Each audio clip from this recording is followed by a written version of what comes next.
থেকে স্বাগত সবাইকে। আজকে আমরা আরেকটি লেসন ক্লাস নিয়ে এসেছি। আজকের ক্লাসের বিষয়বস্তু হচ্ছে রাইট ইউজ অফ ভার্ব। এটা ইন্টারমিডিয়েট পরীক্ষায় এসেছিল ময়মনসিংহ বোর্ড 2022 সালে। তো আমরা আজকে এই যে রাইট ইউজ অফ ভার্ব দেওয়া আছে এটা আজকে করব। এটার ডিরেকশন হচ্ছে ব্র্যাকেটে যে ভার্বটা দেওয়া থাকে এই ভার্বটাকে প্রপারলি ইউজ করতে হবে। ভার্বের কোন টেন্স, ভার্বটা কি মানে টেন্স অনুসারে ভার্বের সাথে আইএনজি হবে কিনা বা ফার্স্ট পার্টিসিপাল হবে কিনা, মূল ভার্ব বসবে কিনা, বেস বসবে কিনা, মূলত এই কাজ কতটা স্টুডেন্টরা কতটা ভালোভাবে আয়ত্ত করতে পেরেছে সেটাই টেস্ট করার একটা মাধ্যম। তবে এখানে এই ধরনের প্যাসেজগুলোতে সবসময় একটা মোরালে টাইপের একটা স্টোরি দেয়া থাকে যাতে স্টুডেন্টরা পড়ার পাশাপাশি নৈতিকভাবে উন্নতি লাভ করতে পারে। তো আমাদের এখানে আজকে যে টপিকসটা নিয়ে লেখা এটা অত্যন্ত ইম্পর্ট্যান্ট একটা বিষয়।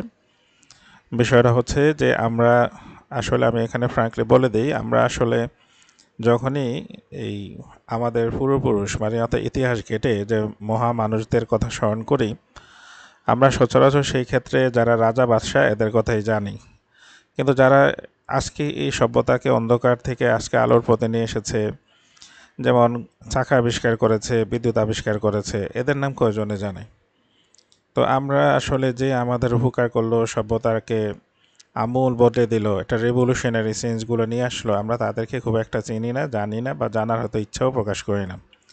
আমরা যখন এই গরমের মধ্যে ফ্যানের মধ্যে একটা সুইচ অন করে দেই, যে ফ্যানটা চালাই, আমরা কি জানি যে সুইচটা কার দ্বারা আবিষ্কৃত হয়েছিল? তো আসলে এভাবেই অনেক ইম্পর্টেন্ট কথা, অনেক ইম্পর্টেন্ট ব্যক্তি আড়ালে চলে যায়, অনেক ঘটনা, কোনো কিছু তো আর এক মুহূর্তে এই আবিষ্কার হয়ে যায় না। সমস্ত কিছুর জন্য নিরলস প্রচেষ্টা ছিল। তো যারা এই আবিষ্কারগুলো করেছেন তারা অবশ্যই খুশি হবেন যদি তাদের নাম নিয়ে থাকি বা তাদের আত্মীয় স্বজন যারা আছে। এটি এখানে আসলে একটু তুলে ধরা হয়েছে।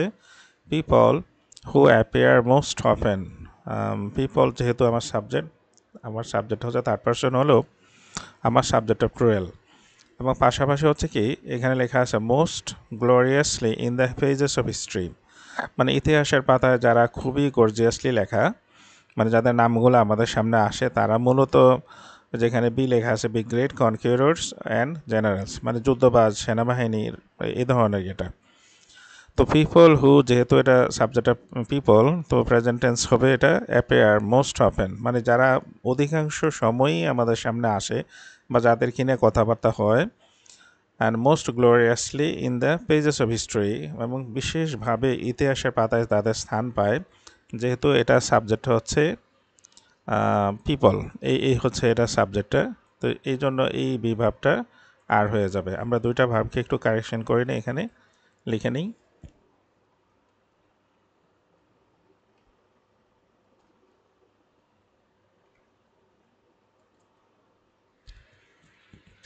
প্রথমটা হচ্ছে অ্যাপেয়ার, দ্বিতীয়টা হবে আর।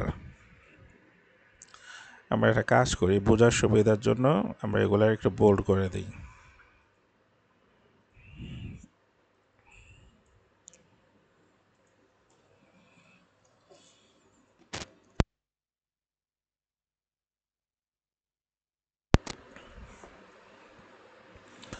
একটু বোল্ড করে দিলাম বোঝার জন্য। আমরা আরেকটু বড় করে দিই, ফোনটাকে আরও বাড়িয়ে দিই।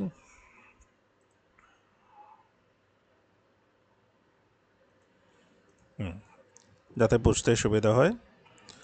তো এখানে আর হয়ে গেল, কারণ হচ্ছে এটা সাবজেক্ট হচ্ছে মূলত এই পিপল এখানে আসে, এটা মূলত একটা কমপ্লেক্স সেন্টেন্স, হু দ্বারা যুক্ত আছে।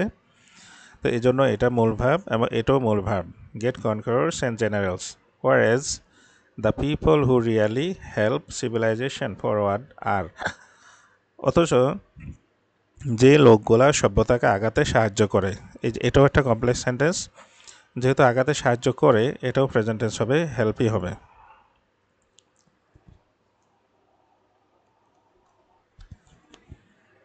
যারা সাহায্য করে,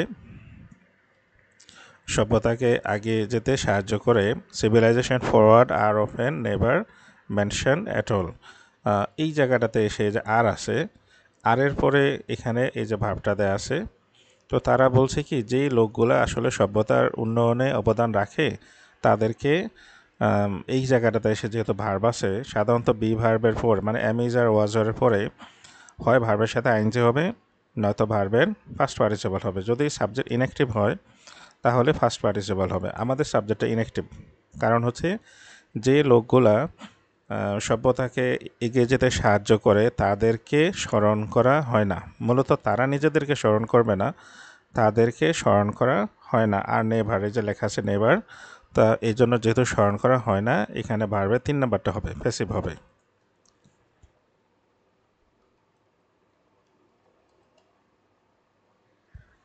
মূলত এটা ভার্বের ফার্স্ট পার্টিসিপল, কারণ হচ্ছে তাদেরকে স্মরণ করা হয় না, এটা passive voice. At all, we do not know who first set a broken leg. এই জায়গাটা আছে, আমরা আসলে জানি না, এটা ফার্স্ট টেন্সার হবে সেটটা, যে আমরা আসলে জানি না কে প্রথম ভাঙা পা জোড়া দিয়েছিল। এটা স্বাভাবিক, আমরা কি আদৌ জানি কে প্রথম এই কাজটি করেছিল? সেহেতু এই সেটের ফার্স্ট ফর্ম হবে, তো সেটের সবগুলো একরকম সেট সেট সেট, এই কারণে এটা বোঝা যাচ্ছে না, এটা মূলত ফার্স্ট ফর্ম।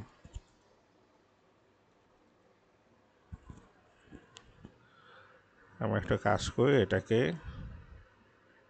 মাঝে নিয়ে আসি, বোঝার জন্য সহজ করে দিলাম।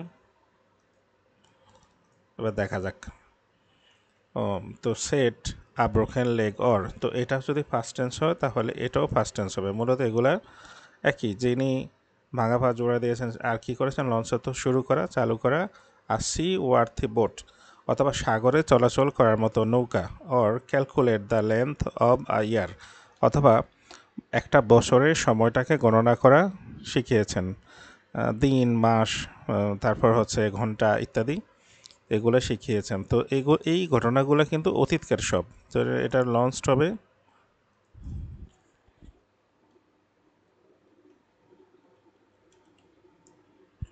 এটা মূলত ফার্স্ট টেন্স।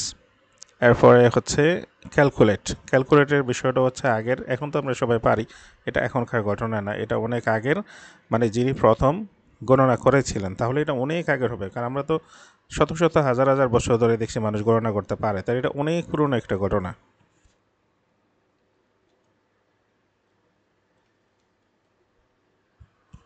এটা past tense. Calculated the length of a year. The great men, এই যে গ্রেট মেন আর দোজ, আসলে মহান মানুষ হচ্ছেন তারা, who work ceaselessly to quicken the pace of civilisation. Ceaselessly মানে নিরলসভাবে, বিরতিহীনভাবে, quicken the pace of civilisation, যারা সভ্যতার অগ্রগতিকে দ্রুত করার জন্য কাজ করেন। যেহেতু আমার সাবজেক্ট হচ্ছে প্লুরাল মিন, এ কারণে এটা মূল ভার্ব হবে, ওয়ার্কই হবে।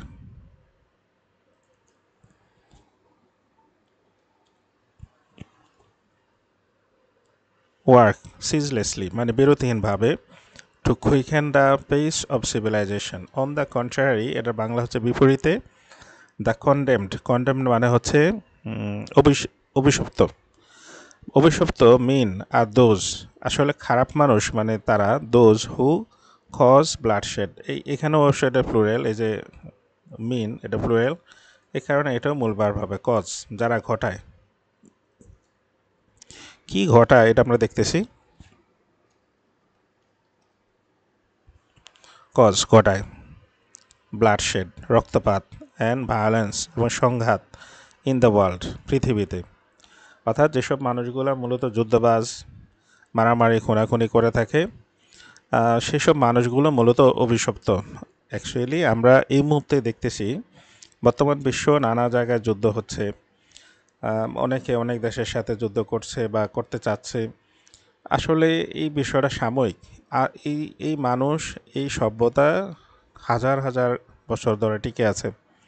তো কোন এক সময় আলেকজান্ডার এসে পারস্য আক্রমণ করেছিল, এখন আবার সেই পারস্য ঠিকই টিকে আছে। গ্রিস আস্তে আস্তে ছোট হয়ে গেছে। তো ইতিহাসটা হচ্ছে এরকম, আসলে কোনো কিছুই একেবারে শেষ করে দেওয়া যায় না। হয়তোবা এই মুহূর্তে তাকে পরাজিত করা যায়, কিন্তু তার কোনো একটা জেনারেশন এসে এটা কিন্তু আবার এই ছড়ি ঘুরাবে, মানে ভবিষ্যতে কোন এককালে আবার এটার প্রতিশোধ নিয়ে নেবে।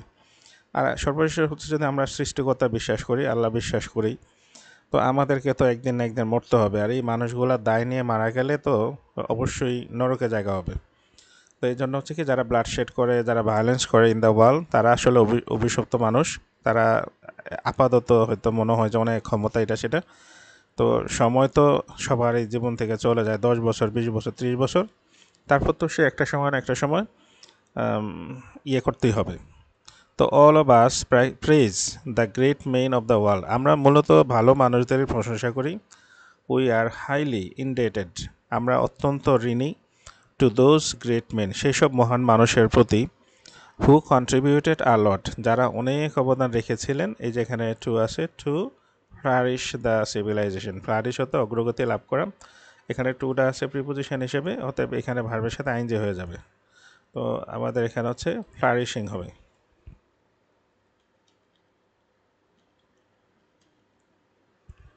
ফ্লারিশিং দ্য সিভিলাইজেশন, সভ্যতার অগ্রগতিতে যারা অবদান রেখেছে। এখানে ফ্লারিশিং হচ্ছে জিরান্ড, ফ্লারিশিং দ্য সিভিলাইজেশন, কারণ হচ্ছে কি, যেহেতু এটা প্রিপোজিশনের পর ভার্বের সাথে আইনজে হয়ে যাবে। Flourishing the civilisation. এবার তাহলে এক নজরে আমরা সেন্টেন্সটা দেখে যাই। People who appear most often and most gloriously in the pages of history, অর্থাৎ আবারও হয়েছে যারা ইতিহাসের পাতায় নাম লেখায়, তারা মূলত আসলে অতটা যুদ্ধ টুদ্ধ এসব নিয়েই তারা নাম লেখে, আমরা সাধারণত এদেরই চিনি জানি। কিন্তু যারা সভ্যতার উন্নয়নে নীরবে কাজ করে গেছে, ইভেন আমি যে এই মুহূর্তে কথা বলছি মাইক্রোফোন দ্বারা, এটাও অনেকে জানে না। আবার দেখা গেছে আপনি যে শুনছেন যে স্পিকার দ্বারা, সেটাও জানে না অনেকে, যে এটা আবিষ্কার করলো কে। আমরা আসলে অনেক কিছুই জানি না। তো আমরা বা ইন্টারনেটের ব্যবহার, বা এই যে আমি যে টিভি, রেডিও, মোবাইল, এগুলো আমরা অনেক সময় জানি না কে করে। তো যাই হোক, এটা আমাদের করা উচিত, মানে তাদেরকে আমাদের মনে রাখা উচিত তাদের কন্ট্রিবিউশনের জন্য। কারণ হচ্ছে কি, এটাই তো শেষ না, এই জেনারেশনও তো কিছু না কিছু করে যাবে ভবিষ্যৎ প্রজন্মের জন্য। তাহলে আমরা পূর্বপুরুষদেরকে মনে না রাখলে আমাদেরকেও আমাদের পরবর্তী জেনারেশন মনে রাখবে না। তো এটা নৈতিকতার একটা দায় আছে। তো আজকের ক্লাস এটুকুই, আশা করি ভালো লাগছে ক্লাসটা। ভালো লাগলে সাবস্ক্রাইব করে নেবেন। তো আজকে ক্লাস এটুকুই, ভালো থাকবেন, সুস্থ থাকবেন সবাই, আল্লাহ হাফেজ।